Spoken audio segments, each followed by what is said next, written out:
We are now in a place which is called the Garden Tomb, outside the walls of the old city of Jerusalem, in the vicinity of its Damascus Gate.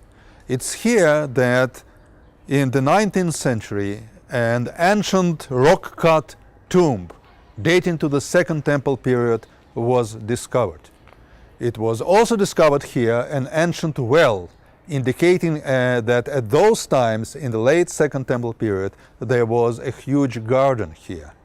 So all this fits perfectly the description of Jesus' burial place in the Gospel of John. Consequently, many would come to believe that this is the place, this is the site where the burial plot of one Joseph of Arimathea, mentioned in the Gospels, was located, and where Jesus was buried and resurrected. So this place, the Garden Tomb, is thus an alternative site for the famous Holy Sepulchre, situated within the walls of the old city in that direction.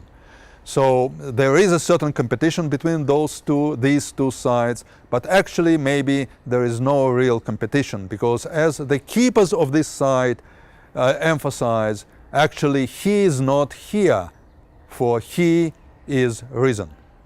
I believe that this is a proper place to discuss the gospel narratives about the resurrection of Jesus, the motive of resurrection being admittedly the core element in the nascent Christian message.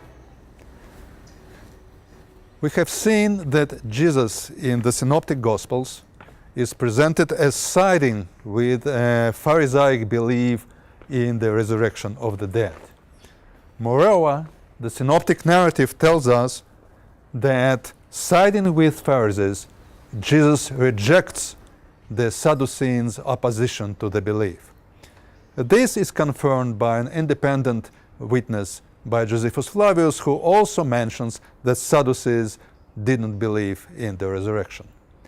Now, it seems that those people who held to believe in the resurrection, they saw the resurrection event, as part and parcel of the end of days scenario. So, and if you wish, of the great messianic event.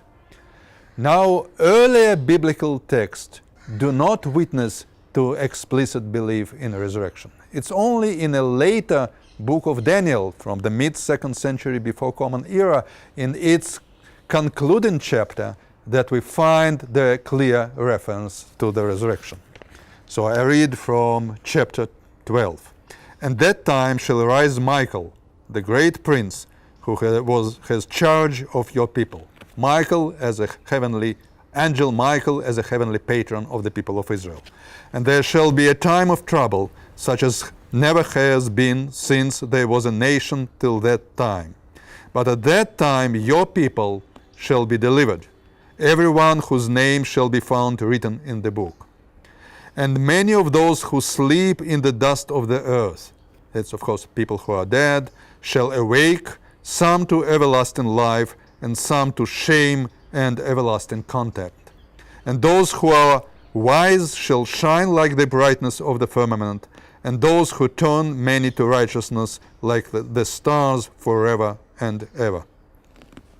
So the resurrection, the general resurrection, according to this passage from the book of Daniel, is to be followed by the day of judgment, and then similarly second death for those who are wicked, and the eternal shining for those who are found just.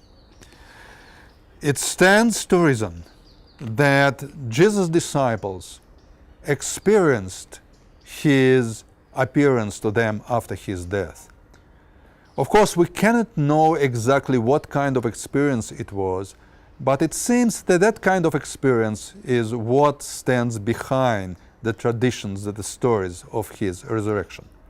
Though we cannot try and guess actually what kind of experience it was, what we can do is to look at the narrative which kind of revokes that initial experience, and see what the gospel authors found important to emphasize, and try to understand why it was important for them vis-a-vis the current Jewish views on resurrection.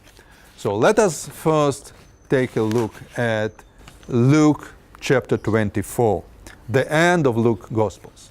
We also discussed that description of the walk of the two apostles to the city or small town of Emmaus, a village of Emmaus in the vicinity of Jerusalem after Jesus' crucifixion. But today, here, we are going to discuss another passage from the same journey. It's chapter 24,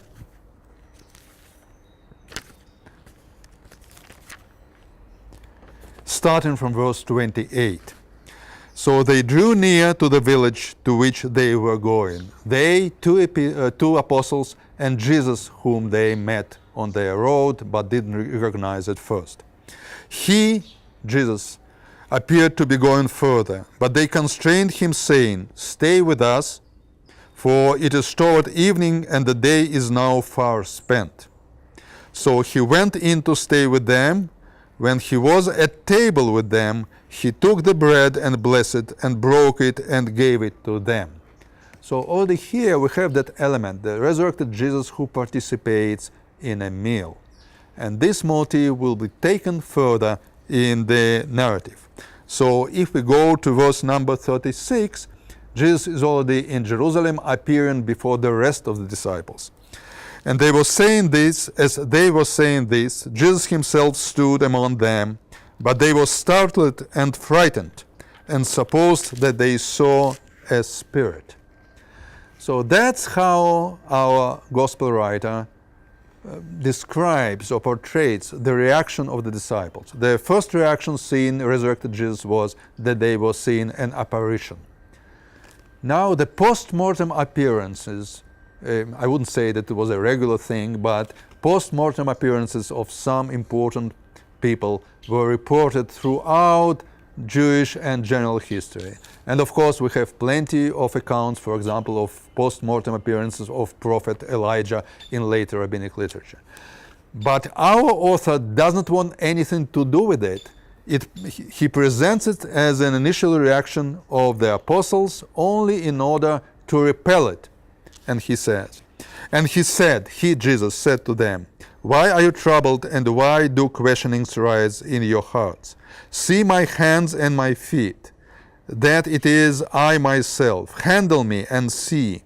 For a spirit or an apparition has no flesh and bones, as you see that I have." So it's a clear polemical move. It's not a spirit, it's the spirit of the dead, it's not an apparition, but it's something flesh and blood. And while they still disbelieved for joy and wondered, he said to them, "Have you anything here to eat?" Again, to eat. They gave him a piece of broiled fish, and he took it and ate before them. So it's clear that our narrative intends here to demonstrate to the apostles, to the disciples, and to the readers that Jesus' appearances after his death, it was not an apparition, it was not an appearance of the spirit of the dead, but it was true flesh and blood resurrection.